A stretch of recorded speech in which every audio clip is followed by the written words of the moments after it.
Okay. Kevin, are you in good shape to read the story for us? Maybe. Okay. Mm. Okay, so I can read. 19. The window frame hurts too. A winsome mother and child. This happened once when I was riding a train on my way to give a speech. The car interior was spacious and quiet, with many unfilled seats. Feeling relaxed, I spread myself out and opened up a book I'd brought along. After a while, tired from reading and lulled by the rhythmical vibrations of the train, I began to nod off, only for my dreams to be shattered by an ear splitting whistle and the metallic screech of brakes. Apparently, the driver had found an obstruction of some kind at a crossing.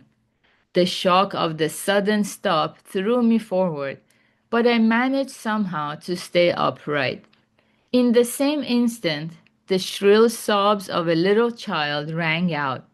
I saw then that the seats across the aisle in front of me were occupied by a young mother and her child, who had apparently been amusing himself by sitting with his forehead pressed against the window pane, watching the scenery fly by.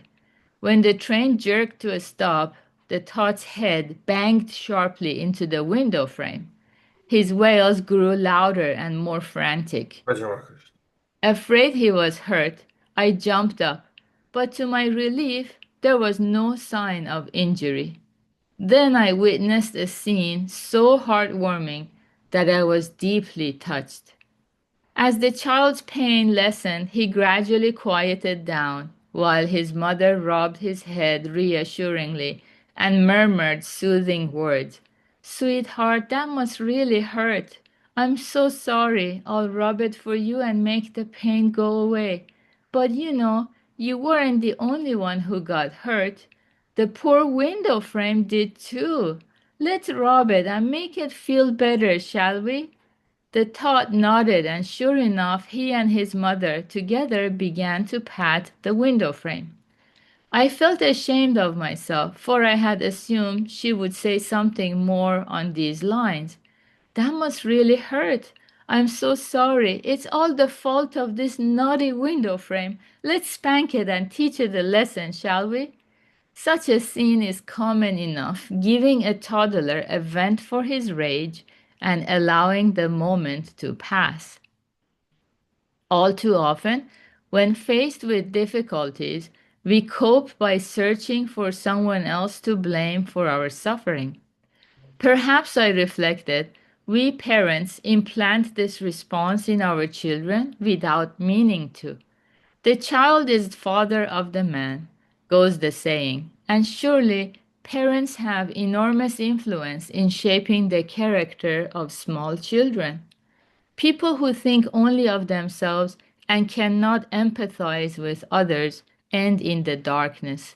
The act of making others happy itself brings happiness. Those who would set their sights on the pure land, nirvana, must keep to the high road of benefiting others as well as themselves. I left the train wishing true happiness to that mother and child with all my heart. Very good. So, a lot of good examples here are described of how we purify the karma of the mind. For example, wishing true happiness for other people with all our heart, and then also not being quick to judge, but having space in the heart and learning from others. It's so beautiful to see the other persons or other objects injury or damage too. You know, everything exists here. It's like a resource for us. They can get damaged through collision or accidents. It's not only us. So to be able to put ourselves in others' shoes to this level, I mean, yeah, this is how some parents, teach compassion and consideration to their children. And it's a very good example of benefiting ourselves by benefiting others. So there is more to it, but yeah, we ran out of time today. So we cover these in our sessions, group sessions too, and one-on-one sessions. So good job, everyone, for being here practicing together. Yeah, have a wonderful day. And maybe Anup can uh, post tomorrow, but yeah, maybe we'll try and see. Okay, Yeah, take sure. care.